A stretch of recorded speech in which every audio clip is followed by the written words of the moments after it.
उसके बाद इंस्पेक्टर जैसा बोलेगा राज अपना जुर्म कबूल कर लेगा। इंस्पेक्टर ने राज की बात मानी और राज को सीधा संजना के फ्लैट पर ले गया, जहां पहले से ही संजना की रूम पार्टनर पल्लवी मौजूद थी। पल्लवी की बातें सुन राज को संजना के साथ हुई वारदात के बारे में पता तो चल गया था, लेकिन उसे इस बात पर अभी भी यकीन नहीं था कि संजना को उसने मारा है। सब कुछ जानने के बाद राज ने पल्लवी से कुछ नहीं कहा और इंस्पेक्टर के साथ फ्लैट के अंदर चला गया। राज जब फ्लैट के अंदर गया तो फॉरेंसिक वाले संजना की लाश को स्ट्रेचर पर रखकर ले जा रहे थे। संजना की लाश देख राज टूट गया। उसके अंदर डर का सैलाब उमड़ पड़ा, क्योंकि संजना की लाश बिल्कुल उसी हालत में थी जैसा कि राज ने अपने फ्लैट में देखा था।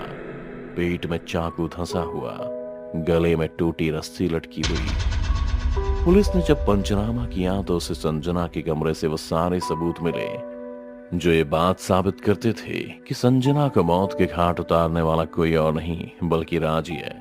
लाख दलीलें और महंगे वकीलों के बावजूद भी राज खुद को नहीं बचा पाया और उसे संजना के मर्डर में उम्र कैद हो गई। आज राज को 7 साल जेल में हो गए और आज ही उसे जेल से पागल खाने भेजा जा रहा है। कहते हैं वो रोशनी को देखते ही चीखने लगता है, अपना आपा खो देता है। 7 साल की अब तक की जेल में राज ने 6 साल तो अंधेरी काल कोठरी में ही बिताए। हवलदार बताते हैं कि राज की कोठरी से अक्सर चिल्लाने और माफी मांगने की आवाजें ही आती थी। वो आधी आधी रात को उठ उठ कर रोता था, गिड़गिड़ाता था। उनका कहना था कि राज अंधेरे में ही किसी लड़की से बातें किया करता था।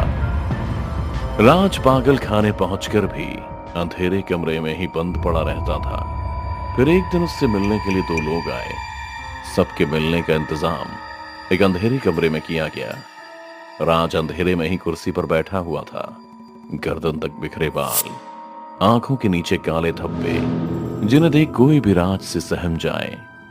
राज कमरे में गर्दन झुकाए बैठा हुआ था कि तभी उसके चेहरे पर किसी ने टॉर्च मारी। लगता तो वही है। अपना नाम सुनकर जब राज ने सामने देखा तो उसके सामने पल्लवी और सोहम खड़े थे। कैसा है मेरे दोस्त? सुना है तू पागल हो गया? अरे मत बोलो, बेचारे को बुरा लग जाएगा। राज से कहते हुए सोहम और पल्लवी जोर जोर से हंस रहे थे। दोनों की हंसी सुन राज का मन खट्टा हो गया था। आए क्यों तुम दोनों? बस देखने आए थे, बर्बाद होने के बाद भी तेरी अकड़ गई कि नहीं?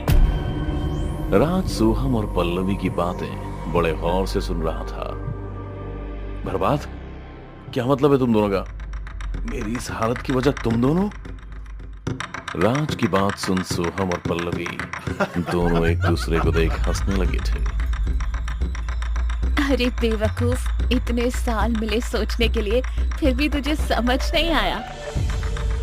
क्या समझ नहीं आया? तुम साफ साफ क्यों नहीं बताते? पल्लवी से कहते हुए राज गुस्से में आ गया था। वो कुर्सी से खड़ा हुआ ही था कि सोहम ने राज को धक्का देकर फिर से उसे कुर्सी पर बैठा दिया। फिर राज का कॉलर पकड़ गुस्से में बोला, हाँ, तेरी इस हालत की वजह हम दोनों ही हैं। मैं संजना से बेइंतहा प्यार करता था।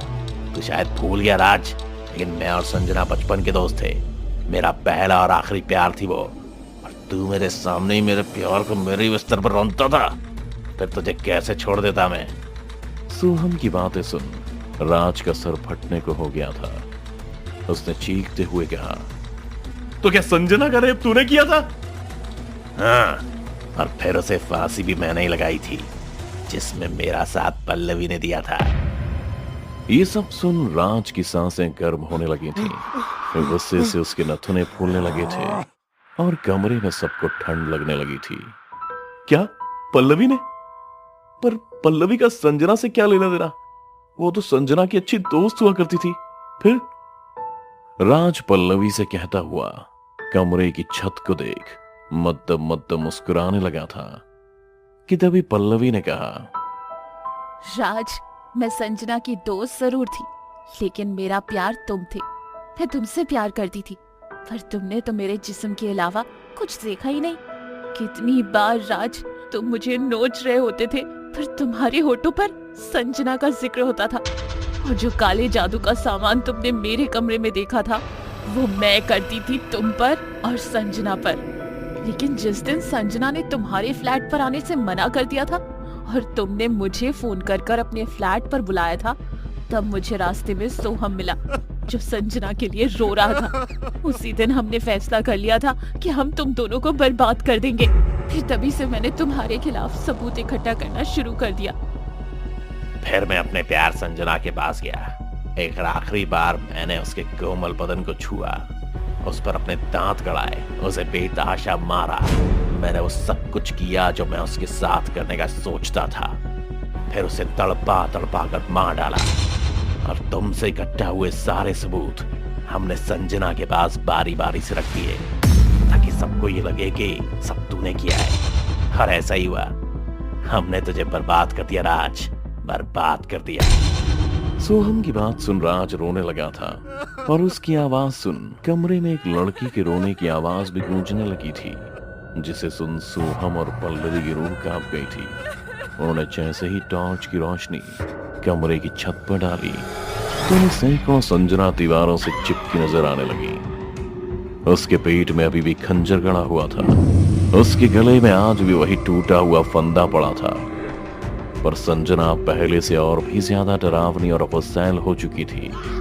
संजना का ये रूप देख सोहम और पल्लवी दोनों कमरे से डर के मारे चीखने लगे थे। वो जैसे ही कमरे से बाहर जाने को हुए थे कि उनके पैर जम गए, क्योंकि उनकी आंखों के सामने ही संजना खड़ी थी। संजना तुम तो मर गई थी।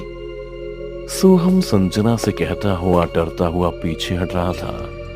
तभी पल्लवी बोली, संजना मैंने कुछ नहीं किया, मुझे तो सोहम ने पैसे दिए थे और पुलिस वाले का मुंह बंद करने के लिए सोहम ने मुझे पुलिस वालों के साथ भी सुलाया। मुझे माफ कर दे दोस्त, मैं बहक गई थी।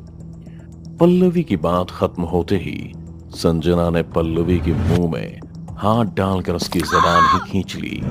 फिर उसकी आंखें फोड़ से गर्दन से पकड़कर एक कोने में फेंक दिया। ये सब देख डर के मारे सोहम का खून सूख गया था। मैं मानती हूँ कि मेरे बॉयफ्रेंड ने मेरे साथ गलत किया, लेकिन तुझे किसने मेरे साथ गलत करने का हक दिया? क्यों मुझे रौंदा? क्यों बर्बाद किया तूने मुझे? बोल। संजना की बात सुन सोहम के मुंह से चूं तक नहीं निकली। वो डर के मारे कांप रहा था। इससे पहले सोहम कुछ कहता, संजना ने सोहम के दोनों हाथ उसके जिस्म से अलग कर दिए, फिर उसकी भी आंखें फोड़ दी। सोहम अपनी मौत के लिए तड़प रहा था, पर संजना ने किसी को भी मौत के घाट नहीं उतारा। सोहम और पल्लवी के दिल में संजना का डर इस कदर बैठ गया था कि उन दोनों ने अपना जुर्म कबूला और आज हमेशा हमेशा के लिए बाइज्जत बरी हो गया। लेकिन आज भी वो रोशनी से डरता है, उजाले को देखकर चीखने लगता है। इधर सोहम और पल्लवी भी पागल खाने में अपने आप में बड़बड़ाते रहते हैं, चीखते हैं, खुद को रोंचते हैं। शायद अब तीनों में से कोई भी संजना के डर से कभी बाहर नहीं निकल पाएगा।